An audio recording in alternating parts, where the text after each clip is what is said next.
آیت نمبر 94 فا پس من افترا جو کوئی بھی گھڑ لیتا ہے اللہ اللہ تعالیٰ کی ذات پر الکذبہ جھوٹ کو من بعد ذالکا اس کے بعد فاولئک پس یہ وہی لوگ ہیں ہم وہی ہیں الظالمون جو کہ ظالم ہیں۔ افطرا کہا جاتا ہے کہ ایسی بات جو کہ من گھڑت ہوتی ہے، جو کہ اپنی طرف سے بنا لی گئی ہوتی ہے، ایسی بات اللہ تعالیٰ کی طرف منسوب کر دینا، اس کو اللہ تعالیٰ فرماتے ہیں کہ یہ بہت بڑے لیول کا ظلم ہے۔ اس آیت پر اگر غور کیا جائے کہ یہ اتنا بڑا ظلم کیوں ہے کہ اگر کوئی اللہ تعالیٰ کی طرف یہ بات منسوب کرتا ہے کہ یہ اللہ تعالیٰ نے حکم دیا ہے، اس سے اللہ تعالیٰ راضی ہوتے ہیں،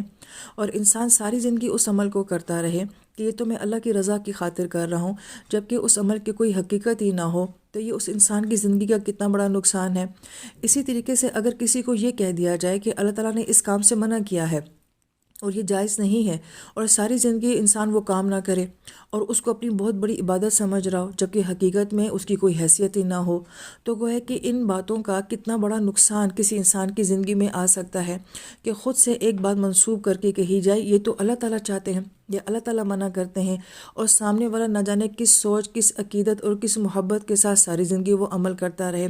تو اللہ تعالیٰ فرماتے ہیں کہ یہ بہت بڑا ظلم ہے کہ ایک تو یہ کہ خود کی بنائی ہوئی بات اور انسان کی بنائی ہوئی بات کتنی معمولی، کتنی چھوٹی، اس کی کیا حیثیت ہوتی ہے، اس کو یہ کہہ دینا یہ اللہ نے کہی ہے، جبکہ اللہ تعالیٰ جب بات فرماتے ہیں تو وہ اپنی شان، اپنے معیار کے ساتھ فرماتے ہیں۔ تو گویا کہ اس آیت مبارکہ کو بہت ساری جہات سے دیکھا جا سکتا ہے کہ کس طریقے سے یہ بہت بڑا ظلم ہے کہ اللہ تعالیٰ کی طرف باتوں کو جو ہے خود سے بنا کے منسوب کر دیا جائے۔